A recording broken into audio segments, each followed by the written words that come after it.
Así bien, vamos a ver ahora el tema de ángulos. Ya estuvimos viendo algunos como son relaciones entre rectas y otras cosas como el punto y el plano. Y ahora vamos a ver esto que es un ángulo. Vamos a ver que un ángulo está formado por dos líneas que se unen en un punto en común llamado vértice. Entonces pongamos mucha atención, aquí hay un ejemplo. Veamos pues, hay dos líneas o dos rectas que están unidas entre sí en un punto en común. Ese puntito lo vamos a llamar vértice. Esto es muy importante que se nos quede porque lo vamos a estar escuchando bastantes veces en las siguientes clases. Muy bien, entonces yo tengo este vértice donde están unidos. Y cuando ya están unidos vamos a llamar a cada una de esas rectas lados.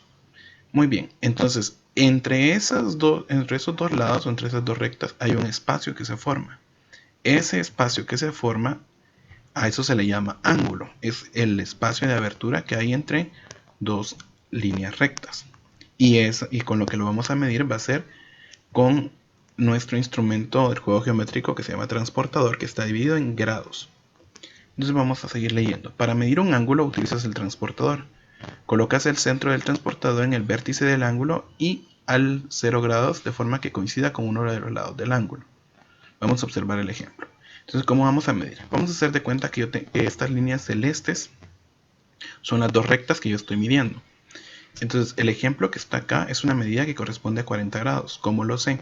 Porque yo agarré el transportador, que aquí está simbolizado con este dibujo, y yo coloqué el 0 grados, perdón, el centro del transportador, que a veces puede ser un agujero, a veces puede ser una cruz, un piquito o un vacío, etcétera. Pero así se identifica que está en el centro del transportador.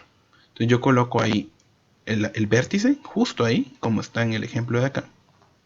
Y que la recta esté perfectamente direccionada al ángulo 0 grados. Entonces, cuando yo obtengo esto, que el centro esté en el vértice y la recta esté perfectamente en dirección al 0 grados, entonces yo ya puedo medir. Como el ángulo en este caso está en esta dirección, lo voy a medir con la graduación que tiene adentro, que es interna. No voy a medirla y voy a decir que tiene 140 grados porque lo estoy midiendo con la externa, sino que voy midiendo con la interna en el caso de este transportador que lo tiene. Entonces yo tengo que empezar con 0 grados. La cuestión es que mi transportador empiece en 0 grados. Entonces yo empiezo a medir el espacio que hay. 10, 20, 30, 40 grados. Entonces el ángulo que se mide en este ejemplo son 40 grados porque es el espacio existente entre esta recta y esta otra. Y aquí está una orientación que dice vértice del ángulo en el centro del transportador. Eso debe ser muy importante. Veamos este otro ejemplo. Esta medida corresponde a 50 grados. Entonces yo me fijo de que el centro esté en el centro del transportador, esté el vértice, perdón, y que la línea esté perfectamente alineado a 0 grados. Entonces voy a medir el espacio que existe. En este caso, pues como está en la misma posición, no está en la dirección contraria, yo voy a medir 10, empiezo de 0 grados. Siempre empiezo de 0 grados. 10, 20, 30, 40, 50 grados. Si la línea me apareciera hasta acá, por así decirlo, no voy a empezar de acá porque la recta no está en esta dirección. Entonces yo me iría 10, 20, 30, 40, 50, 60 hasta donde apareciera. ¿Sí?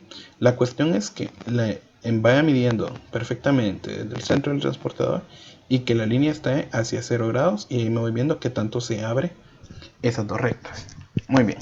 Entonces, lo que yo tengo que hacer ahorita por el momento es reconocer mi transportador y ver qué características tiene, cómo está ubicado su centro y de dónde a dónde se mide, si me ayuda el ángulo interno o el externo, perdón, los grados internos o externos para poder realizar mis mediciones. Clasificación de los ángulos. Muy bien, dependiendo de la separación que exista entre las dos rectas, entre los dos lados, los ángulos tienen diferentes nombres. Por ejemplo, cuando un ángulo es menor que 90 grados, recordemos que el ángulo de 90 grados lo vimos con las perpendiculares, que era cuando perfectamente la vertical se unía con la horizontal. Esa era un ángulo recto.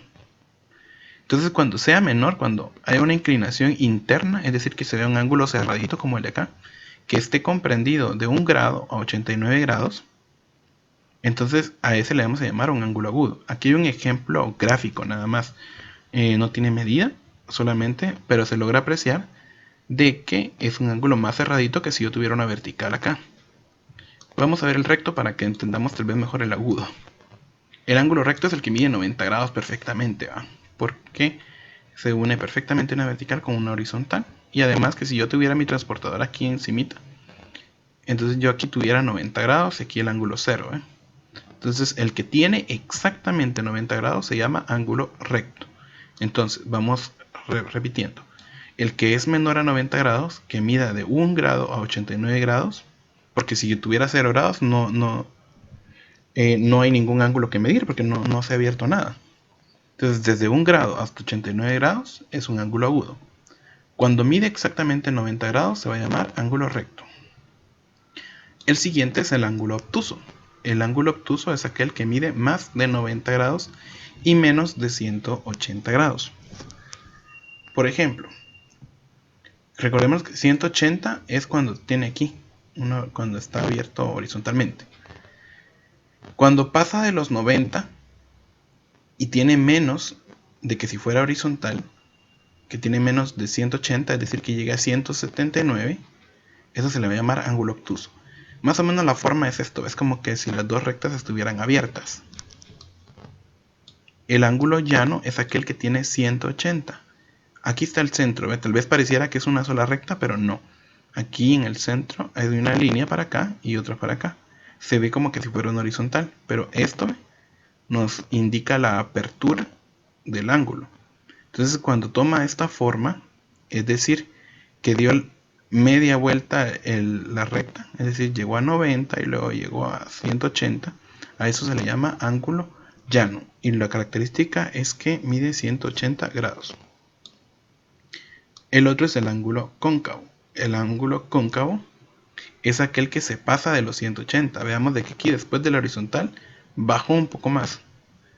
Y puede medir de mayor a 180 sería 181, de 181 hasta 359 grados. Es decir, de que da una vuelta un poco más entera. Incluso podría llegar hasta acá a los a los 359 grados. Ya vamos a ir viendo esto. Ya les voy a mandar yo unos ejemplos de cómo medir ángulos de este tamaño. Porque nosotros decimos, bueno, si mi transportador solo llega a la mitad, solo llega a 180. Pero hay unos consejos para poder medir este tipo de ángulos. No se preocupen que eso yo les voy a mandar algunos ejemplos como hicimos con el video del juego geométrico. Y el ángulo completo es aquel que da una vuelta entera, ¿ve? Y su vuelta es de 360 grados. Sí, su giro, perdón, es de 360 grados. Algo que nos dice aquí el contenido es que una de sus características es que vuelve al punto de inicio, porque da un giro completo. Bueno, entonces resumiendo, las clases de ángulos serían 6 los que vamos a ver acá. Agudo, que es menor a 90 grados. Recto es igual a 90 grados. Obtuso, que sería aquel que mide de más de 90 y menos de 180 grados. Ángulo llano, el que mide 180. Ángulo cóncavo, el que se pasa de 180 pero es menor a 360. Y el ángulo completo, que es aquel que mide exactamente 360 grados o da una vuelta completa. Entonces, a ponerse pilas estudiando, pues, paz y bien. Dios me lo bendiga.